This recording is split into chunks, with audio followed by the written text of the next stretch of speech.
এবার উজানের চোখের দিকে নিজের গভীর দৃষ্টি স্থির করলো। অত্যন্ত আকল ও নরম সুরে প্রশ্ন করলো। প্রফেসর সাহেব, আপনি তো আমায় একটুও ভালোবাসেন না, তাহলে কেন আমার প্রতিটা আগমন আপনি আগে থেকে টের পেয়ে যান? কেন আমাকে সবসময় আগলে রাখেন? কেন আমার কষ্টে আপনিও কষ্ট পান? ময়ের মুখে ভালোবাসার ওই অবুঝ প্রশ্নটা শোনা মাত্রই উজানের মুখে সেই চতুর হাসি এক নিমেষে উধাও হয়ে গেল। সে গম্ভীর গলায় মনে করিয়ে দিল। গতকাল রাতের কথাগুলো তুমি এত তাড়াতাড়ি ভুলে গেলে, মিসেস চৌধুরী? কথাটা বলা মাত্রই ময়ের ফর্সা মুখটা আবারও এক নিমেষে বেলুনের মতো চুপসে গেল। ঠিক তখনই কাল রাতের উজানের সেই নিষ্ঠুর ও পাথরে কথাগুলো তার কানের কাছে কুম্ভকর্ণের মতো বিকট শব্দে বাজতে লাগলো। তার বুকের ভেতরটা আবারও অভিমানে ভারী হয়ে উঠল। মৌকে ওভাবে চুপ হয়ে যেতে দেখে উজান নিজের হাত ঘড়ির দিকে তাকালো। তারপর গম্ভীর গলায় করার নির্দেশ দিয়ে বলল। বিকেলে বান্ধবীদের সাথে বাইরে ফুচকা খাওয়ার যে প্ল্যানিং করেছো, ওটা এখনই ক্যান্সেল করো। আমি বাসায় ফেরার সময় তোমার জন্য ফুচকা নিয়ে যাব। আর হ্যাঁ, সবচেয়ে ইম্পর্ট্যান্ট কথা, আমরা যে একে অপরের হাজব্যান্ড ওয়াইফ, এই সত্যটা যেন এই কলেজের কোনো স্টুডেন্ট বা টিচার ভুলেও জানতে না পারে। বুঝতে পেরেছো? মৌ নিজের ফোলানো গালটা আরও এক কাঠি বাড়িয়ে উজানের করা নির্দেশ শুনে বাধ্যমের মতো শুধু আলতো করে মাথা নাড়ালো। উজান হঠাৎই উঠে দাঁড়ালো। তাকে আচমকা উঠে দাঁড়াতে দেখে মৌ টেবিল থেকে নেমে চট করে সোজা হয়ে দাঁড়িয়ে গেল। কিন্তু উজান কিছু বুঝে ওঠার আগে এক তীব্র আকুলতায় মৌ দুহাত বাড়িয়ে উজানকে আষ্টে পৃষ্ঠে জড়িয়ে ধরল। উজানের শার্টের বুকটা নিজের ছোট ছোট হাতের মুঠোয় শক্ত করে খামচে ধরে অত্যন্ত কাতর ও ভাঙা গলায় বলে উঠল। আমাকে আপনি ভালোবাসেন না সেটা না হয় মেনেই নিলাম, কিন্তু দোহাই আপনার, কখনো এই আমিটাকে একা করে মাঝ দরিয়ায় ফেলে দিয়ে চলে যাবেন না। আপনাকে যে আমি নিজের জীবনের চেয়েও অনেক বেশি ভালোবাসি। আপনিহীনা এই দুনিয়ায় আমার আর কোনো কিছুরই প্রয়োজন নেই। আপনার মনের ভেতর আমার জন্য ভালোবাসা না থাকলেও চলবে, কিন্তু আমি আপনার বউ হয়ে আপনার নামের পাশে থাকতে চাই।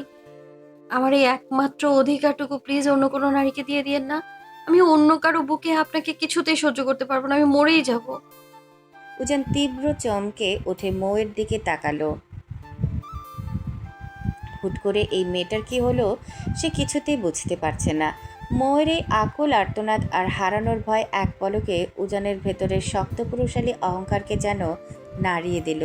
সে নিজের অজান্তেই ময়ের পিঠের উপর আলতো করে হাত বুলিয়ে দিতে লাগলো এবং তার মাথায় হাত রেখে অত্যন্ত ফিসফিসিয়ে জিজ্ঞেস করলো। কি হয়েছে পিচ্ছি? মৌ কোনো কথা বলল না। সে শুধু উজানের বুকে নিজের মুখটা আরও গভীরভাবে গুজে দিল। উজান এক দীর্ঘশ্বাস ফেলে নিজের দুহাত দিয়ে মৌয়ের চিবুকটা আলতো করে উঁচিয়ে মুখখানা নিজের দিকে ঘুরিয়ে নিল। চোখ তুলতেই দেখল মৌয়ের বড় বড় দুটো চোখে অশ্রু চিকচিক করছে। মনে হচ্ছে একটু নাড়া পেলেই বুঝি শ্রাবণের ধারা নামবে। মেয়েটার চোখের এই নোনা জল উজান কোনোভাবেই সহ্য করতে পারে না। কিন্তু কেন? উজান নিজের মনেই এক মস্ত বড় প্রশ্নের মুখোমুখি হলো।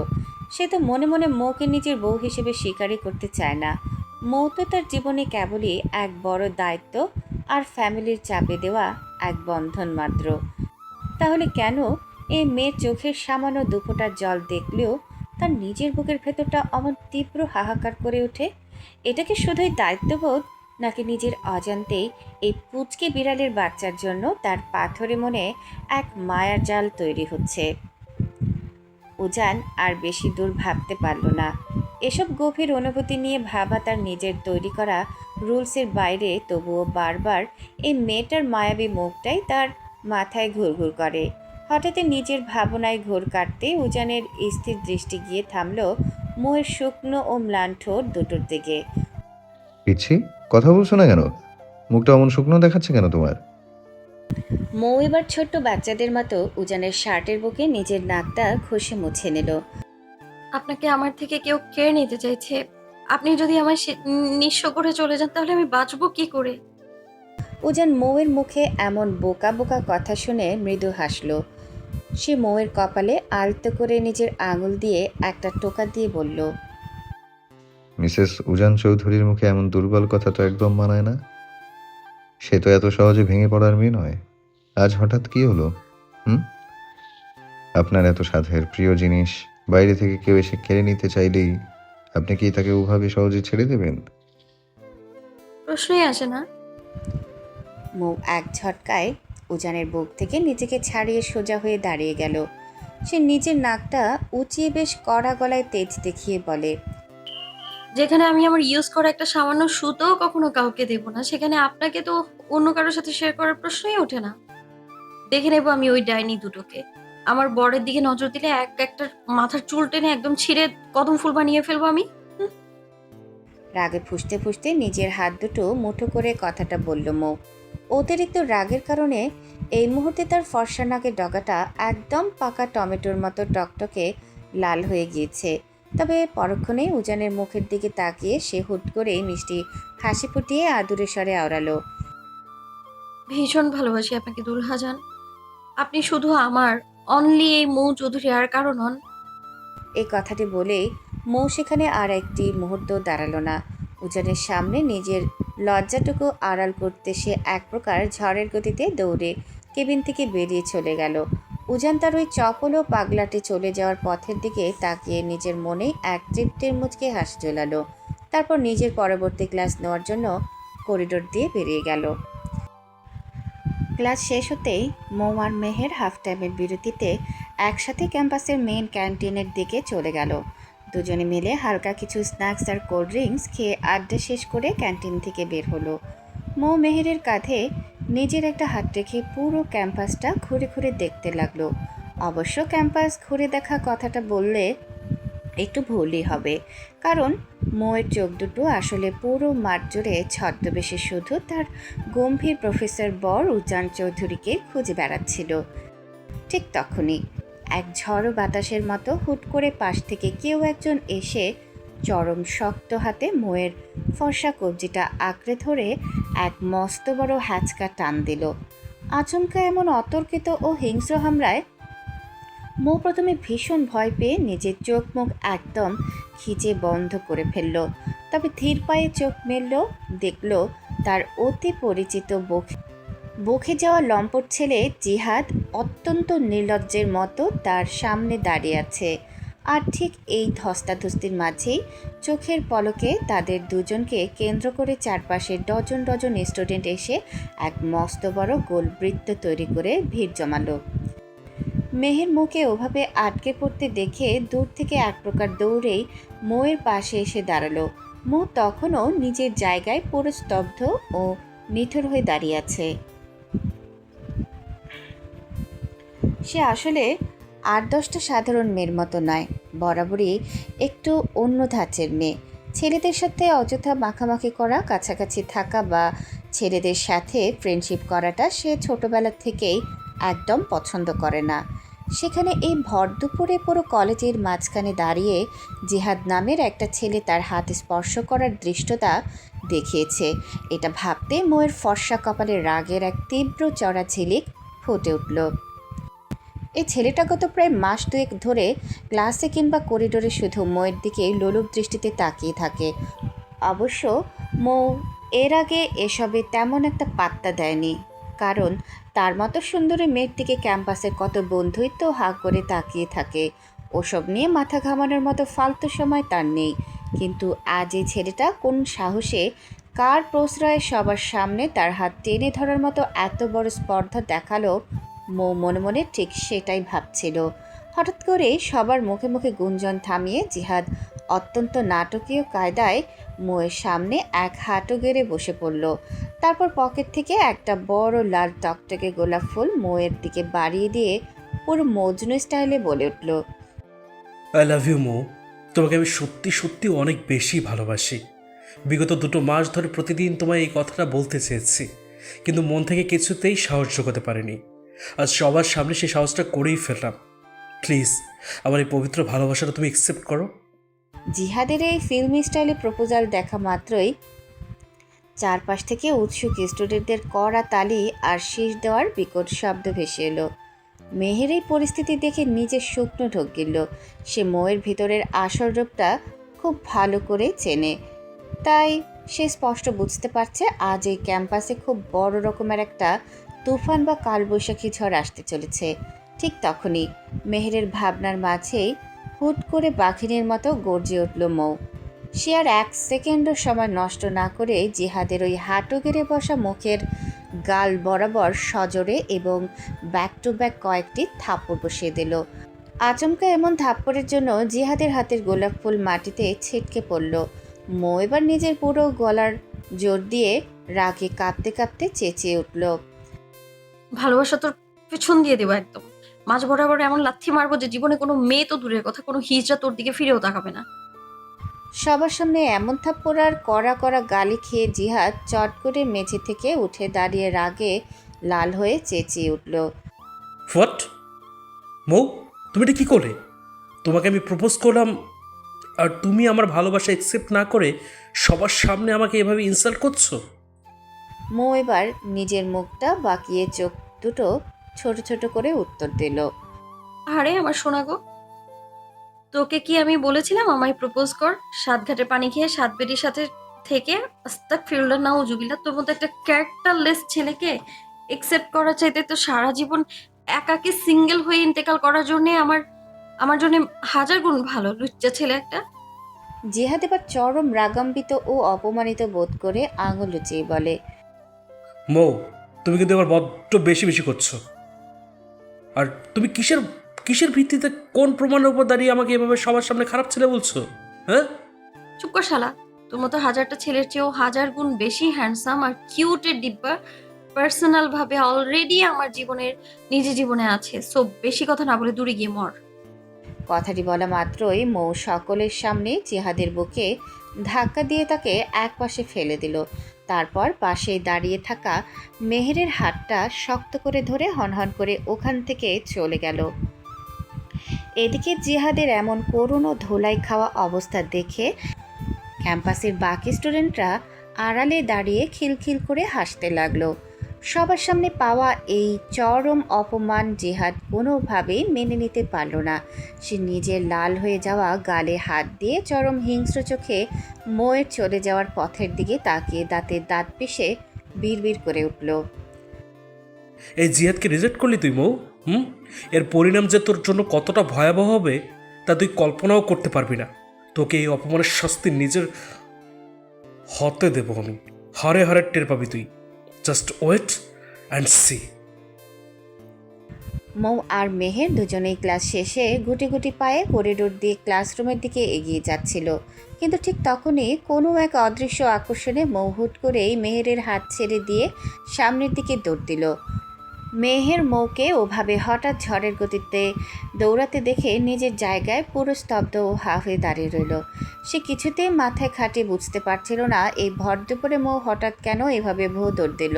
মেয়েটা আসলে হুটহাট কখন যে কী করে বসে তা মেহেরের সাধারণ বুদ্ধির একেবারেই বাইরে। তার মনটা তো ওই ডান পিঠে চাতক পাখির মতোই চঞ্চল। এখানে আছে তো পরক্ষণে আবার অন্য কোথাও হারিয়ে যায়। মুখ কেন অমন পাগলের মতো চলে গেল তার পেছনের আসল কারণটা বুঝতে মেহেরের অবশ্য খুব বেশি সময় লাগলো না। পরক্ষণে যখন সে করিডোর পেরিয়ে কিছুটা দূরের কৃষ্ণচূড়া গাছটার দিকে সাব্বিরকে দাঁড়িয়ে থাকতে দেখল, অমনি মেহেরের নিজের ঠোঁটের কোণেও এক চুলতে মিষ্টি হাসি আপনা আপনি ফুটে উঠল। এখন আর তার বুঝতে বাকি রইল না যে মৌ আসলে কেন ওভাবে উধাও হয়েছিল। মেহেরও নিজের মনের ভেতরের চেনা কাঁপনটা লুকিয়ে ধীর পায়ে মৌয়ের পিছু নিল। ততক্ষণে মৌ এক লাফে গিয়ে সরাসরি সাব্বিরের চওড়া বুকে আছড়ে পড়েছে। সে নিজের 2 হাত দিয়ে সাব্বিরকে আষ্টে পৃষ্ঠে শক্ত করে জড়িয়ে ধরে খিলখিল করে হাসতে লাগলো। সাব্বির প্রথমে আচমকা এমন ধাক্কায় বেশ ভরকে গেলেও পরক্ষণে নিজের বুকের মাঝে পুচকে বোন মৌয়ের চিরচেনা উপস্থিতি টের পেয়ে ঠোঁটের কোণে মুচকে হাসি ফুটিয়ে তুলল। এই পাগল মেয়েটা মাঝে মাঝে এমন সব কাণ্ড কারখানা করে বসে যে ভয়ে তার আত্মা খাঁচা ছাড়া হওয়ার উপক্রম হয়। সাব্বির নিজের 2 হাত দিয়ে মৌকে পরম মায়ায় আগলে নিল। তারপর বোনের এমন শক্ত বাঁধনে হাঁসফাঁস করতে করতে আদুরে গলায় বলে ওঠে, একটু তো ছাড় পাখি, ভাইটাকে একটু নিঃশ্বাস তো নিতে দিবি নাকি? এখানেই মেরে ফেলবি? মৌ ভাইয়ের কথায় কান তো দিলই না, বরং আরও বেশি জেদ ধরে তাকে আষ্টে পৃষ্ঠে শক্ত করে জড়িয়ে রাখলো।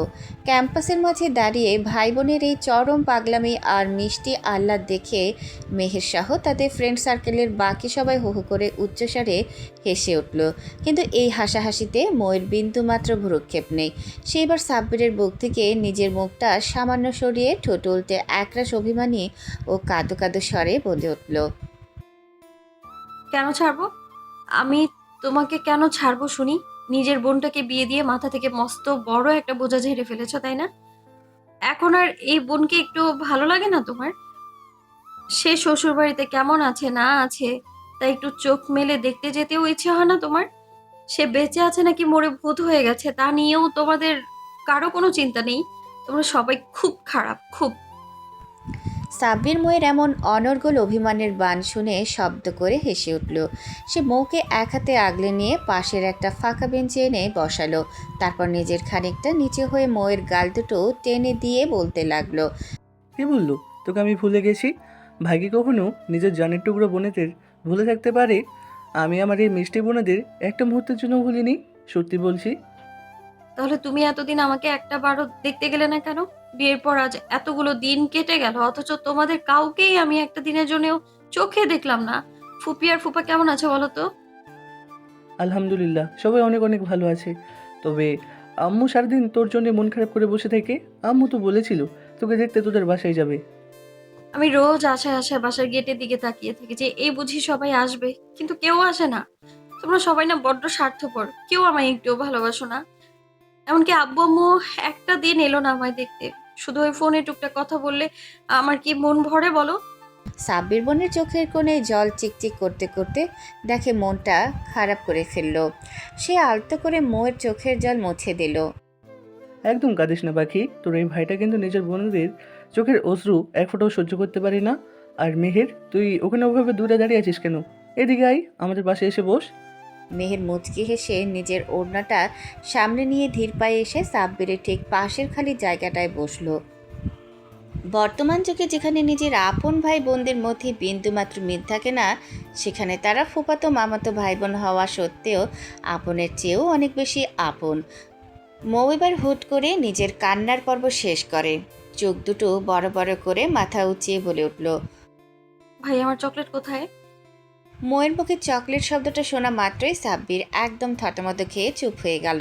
সে নিজের পকেটে হাত দিয়ে শুকনো ঢোক গিলতে গিলতে অত্যন্ত মিনমিন স্বরে বলল, আই এম রিয়েলি সরি রে পাখি, তাড়াহুড়ো করে আসার সময় চকলেটের কথা আমার একদম মাথাতেই ছিল না। ভাইয়ের মুখ থেকে এমন জবাব শোনা মাত্রই কথাটা যেন কোনো এক বিশাল বজ্রপাতের মতো মৌয়ের মাথায় এসে আছড়ে পড়ল। তার ফর্সা মুখখানা মুহূর্তের মধ্যে বেলুনের মতো চট করে চুপসে গেল। সে আর এক সেকেন্ডও দেরি না করে পুরো বেঞ্চ কাঁপিয়ে চেঁচিয়ে উঠল, কি? তোমার চকলেটের কথা মনে নেই? আজ চকলেটের কথা মনে নেই, কালকে এই বোনের কথা মনে থাকবে না, দুদিন পর আমার যে বাচ্চা কাচ্চা হবে তাদের কথাও তোমার মনে থাকবে না। আর এই নিয়ে তুমি নিজেকে আমার বেস্ট ভাইয়া বলে সারাদিন চিল্লাও, হ্যাঁ? লাগবে না আমার এমন ফালতু ভাই। যে ভাই নিজের বোনের জন্য পকেটে সামান্য একটা চকলেট রাখতে পারে না, সে আমার ভাই হতেই পারে না। মৌ নিজের দুটো গাল ফুলিয়ে একদমই কথাগুলো বলে রাগে গজগজ করতে করতে বেঞ্চ ছেড়ে চট করে দাঁড়িয়ে পড়ল। সে যেই না রাগ দেখিয়ে বড় বড় পা ফেলে ওখান থেকে চলে যেতে চাইল, ঠিক তখনই সাব্বির পেছন থেকে খপ করে তার হাতটা আঁকড়ে ধরল। মৌ এক মস্ত বড় ঝামটা দিয়ে ভাইয়ের হাত থেকে নিজের হাতটা সরিয়ে নিল। সে রাগে মুখ ফুলিয়ে আরও দুই পা এগিয়ে যেতেই আচমকা তার কানের কাছে সাব্বিরের চিরচেনা সেই হাসি মুখের কণ্ঠস্বর ভেসে এলো, পাখি, তোর চকলেট। চকলেটের নাম শোনা মাত্রই মৌয়ের পায়ের গতি ওখানে একদম ব্রেক কষার মতো থেমে গেল। সে ঝট করে পিছনে ফিরে সাব্বিরের হাতে চকলেটের প্যাকেট দেখে খুশিতে একদম উৎফুল্ল হয়ে উঠল। সে আর কোনো রাগ না দেখিয়ে এক দৌড়ে এসে সাব্বিরের পাশে ধপাস করে বসে তার হাত আঁকড়ে ধরে চকলেটটা ছিনিয়ে নিতে চাইল। কিন্তু সাব্বির এবার দুষ্টুমি করে চকলেটটা উপরে উঁচিয়ে ধরল, কিছুতেই দিল না। তা দেখে মৌ আবারও নিজের মুখখানা ছোট করে বলল, তুমি না আমার পৃথিবীর সবচেয়ে হ্যান্ডসাম আর লক্ষ্মী ভাইয়া? তাহলে আমার চকলেটটা আমায় দিয়ে দাও না প্লিজ। উফ, দিব না? একটু আগেই না তুই বললি আমি নাকি তোর কোনো ভাই হই না? তাহলে এখন কোন অধিকারে চকলেট চাচ্ছিস নুই? দাও না ভাইয়া। বললাম তো দেবই না। মৌ এবার কোনো উপায় না পেয়ে পাশে বসা মেহেরের হাত নাড়িয়ে বলল, মেহের, তুই একটু ভাইয়াকে দিতে বল না। আচ্ছা ভাইয়া, তুমি যদি আজ আমাকে এই চকলেটটা ভালোই ভালোই দিয়ে দাও, তবে তোমায় আমি একেবারে আসমানের পরীর মতো লাল টুকটুকে একটা কিউট বউ এনে দেবো। সাব্বির নিজের জোড়া ভ্রু কুচকে মুচকি হেসে জিজ্ঞেস করলো। তা তোর সেই অসম্মানের পরিবউ কবে আসবে শুনি? মৌ এবার নিজের সবকটা দাঁত কেলিয়ে খিলখিল করে হাসতে হাসতে বলে, যেদিন আমার পুচকে পুচকে বাচ্চাগুলো তোমায় মামা মামা বলে ডাকতে পারবে, ঠিক সেই দিনই তোমায় আমি বউ এনে দেবো। হোয়াট? ততদিনে তো আমি বুড়ো হয়ে ইহলোক ত্যাগ করে একেবারে ইন্তেকাল করে ফেলবো রে শয়তান মেয়ে। মাবুদ, এমন স্বার্থপর আর শয়তান মার্কা বউ, সরি বোন, যেন তুমি দুনিয়ায় আর কোনো ভাইকে না দাও। ছি ছি, এমন একটা আস্ত ডাইনি আমার কপালে বউ, সরি বোন হিসেবে জুটলো। সাব্বিরের এই ভ্যাবাচাকা খাওয়ার মাঝে মৌ এক ঝটকায় ভাইয়ের হাত থেকে চকলেটের প্যাকেটটা কেড়ে নিল। তারপর সেটা ছিঁড়ে মুখে পুড়তে পুড়তে বলল, তোমার ওই সরির খাতায় আমার প্রফেসর সাহেব একেবারে গুলি মারবে ভাইয়া। যদি সে জানতে পারে তুমি ভুল করেও আমাকে নিজের বউ বলে সম্বোধন করেছো। সিরিয়াসলি? মৌ মাথা নাড়ালো। সাব্বির এবার একটু গম্ভীর হয়ে আওড়ায়, আচ্ছা, এসব কথা রাখ পাখি, আগে বল তোর সামনের পরীক্ষার প্রিপারেশন কেমন চলছে? মিনিমাম 5 নাম্বারটুকু তুলতে পারবি তো, নাকি চৌধুরী বাড়ির নাক কাটবি? ধুর ভাইয়া, পাশ করে আমার কি লাভ হবে শুনি? সেই তো বাচ্চা কাচ্চাই সামলাতে হবে, তাই না? তাছাড়া পরীক্ষা দিতে গেলে কি আর সারাদিন গাধার মতো পড়তে হয় নাকি? আমার ওই কিউটের ডিব্বা দুলহাজানকে পরীক্ষার আগে গাল বরাবর কয়েকটা মিষ্টি কিস করে দিব, আর সে আমাকে ভালোবেসে 100-র মধ্যে একেবারে 1000 নাম্বার খাতায় বসিয়ে দেবে। কি যে কিউট আমার দুলহাজানটা। মৌয়ের মুখে এমন অদ্ভুত আর রোমান্টিক কায়দায় পড়াশোনার স্ট্র্যাটেজি শুনে সাব্বির নিজের কপাল চড় মারল। তোকে 1000 নাম্বার দেওয়া তো দূর, তোর ওই প্রবেশের পর তোকে খাতা ভরে আস্ত একটা রসগোল্লা দেবে, রসগোল্লা। দেখা যাবে কে কাকে রসগোল্লা দেয়। মৌয়ের কথা শেষ হতেই সবাই আবারও একসাথে হেসে উঠল। এদিকে কিছুটা দূর থেকে মৌয়ের প্রতিটা গতিবিধি তীক্ষ্ণ নজরে পরখ করছিল উজান। মাঝের দূরত্বের কারণে তাদের কথাবার্তা স্পষ্ট শুনতে না পেলেও মৌ আর ওই সাব্বির নামের ছেলেটার এত কাছাকাছি থাকা, হেসে গড়িয়ে পড়া সে কোনোভাবেই সহ্য করতে পারল না। আর সব কিছুর চেয়েও বড় আঘাত যেটা উজানের বুকে তীরের মতো বিঁধল, তা হলো মৌ নিজে গিয়ে ওভাবে দৌড়ে ওই ছেলেটার বুকে আছড়ে পড়েছে। তাকে আষ্টে পৃষ্ঠে জড়িয়ে ধরে খিলখিল করে হাসছে। মুহূর্তের মধ্যে এক আদিম ও হিংস্র ঈর্ষা এসে গ্রাস করল উজানকে। রাগের তীব্রতায় উজান নিজের ডান হাতটা নিয়ে পাশের শক্ত দেওয়ালে সজোরে এক ঘুষি মারল। মুহূর্তেই তার শান্ত চোখ মুখে যেন আগুন জ্বলে উঠল। অতিরিক্ত রক্তচাপের কারণে তার হাত আর ফর্সা কপালের নীল শিরাগুলো দপদপ করে ফুলে উঠল। চোখ দুটো রাগে ও ক্ষোভে একদম টকটকে জবা ফুলের মতো লাল হয়ে গেল। সে আর একটা মুহূর্ত ওই ক্যাম্পাসে দাঁড়িয়ে থাকার শক্তি বা ধৈর্য ধরে রাখতে পারল না। নিজের ভিতরের সেই ভয়ঙ্কর রাক্ষসটাকে সবার আড়ালে লুকাতে সে গটগট করে পা ফেলে কলেজ ক্যাম্পাস থেকে বেরিয়ে নিজের গাড়ির দিকে ছুটে গেল।